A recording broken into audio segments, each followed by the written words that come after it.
Sen ses kaydı bırak. Tamam mıyız arkadaşlar? Bir saniye. Arkadaşlar herhangi bir soru alınmıyor. Sadece açıklama oluyor. Tamam mıyız arkadaşlar? Bugün terör saldırısıyla hunharca katledilen, bizim de daha önceden tanıdığımız, bildiğimiz, ülkesini seven, memleket için çalışan vatandaşlarımızın, köylü kardeşlerimizin taziyesi için ve cenaze merasimi için buradayız. Bütün milletimize başsağlığı diliyorum. Burada yakınlarına sabırlar diliyorum. Dini, terörün etnik kimliği, terörün kimliği olmaz. Terörün dini olmaz. Terörün etnik kimliği olmaz. Milliyeti olmaz. İşte vatandaşlarımızı, bir köyü yok edecek kadar araç çalınıyor, içine bomba yükleniyor 15 tondan fazla ve getirilip burada patlatılıyor. Kimse bizim insanlarımıza bu kadar hunharca saldırarak arkada kalanları yıldıracağını sanmasın. Biz burada birlikte mücadele ettik bu ülkeyi kurarken. Şimdi de bu ülkeyi yok etmek, parçalamak, bir kısmını yok etmek, koparmak isteyenlere karşı yine topyekün mücadele ediyoruz. Terörist dediğiniz zaman, terör dediğiniz zaman herhangi bir ilkeden söz edemezsiniz. Ama bunların siyasi destekçileri ya da uzantıları zaman zaman sanki bazı ilkeleri gözetiyorlarmış gibi propaganda yapıyorlar.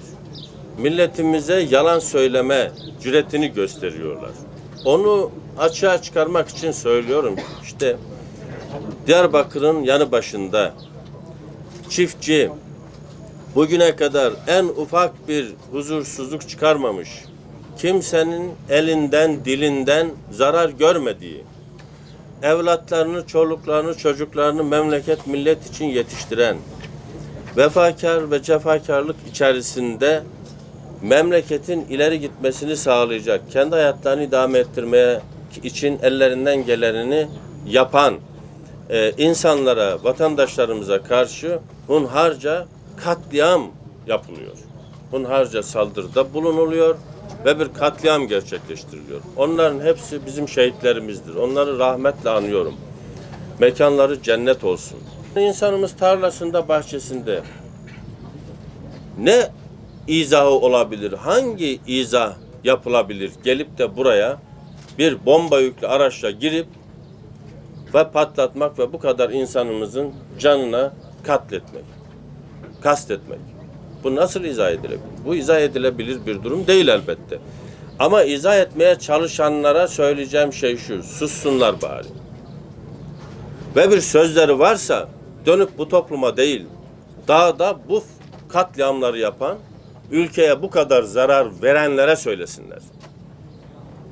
Eşkıyalık yapanlara söylesinler, teröristlik yapanlara söylesinler ki bir faydası olsun ve bu memleket bu prangadan kurtulsun. Bu saldırı bir kez daha gösteriyor ki terör aslında en büyük zararı bu bölgemizde yaşayan insanımıza veriyor. 79 milyona da zarar veriyor ama en büyük zararı da aslında Diyarbakır'a, bu bölgede yaşayan insanlarımıza veriyor. Bu bölgenin normalleşmesini istemiyorlar.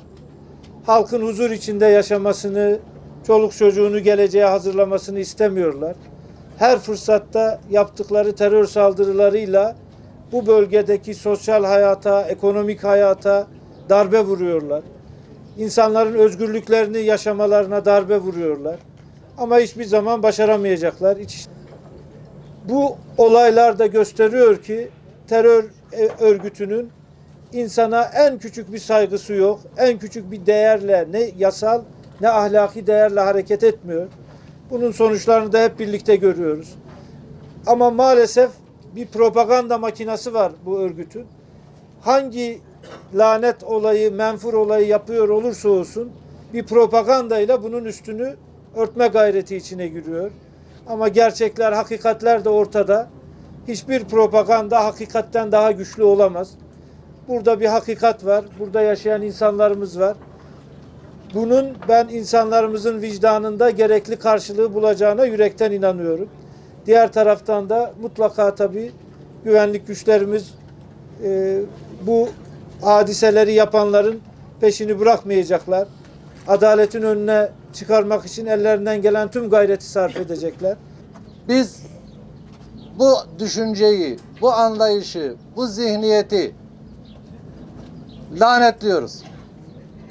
Ne Kürt'e, ne Türk'e, ne hiç kimseye hiçbir faydası olmayan, başkalarına sadece taşeronluk yapan bu karanlık zihniyeti açıkça lanetliyoruz. Ve herkesten de insanlık onuruna sahip çıktığını iddia eden herkesten de bu tavrı ortaya koymalarını bekliyoruz.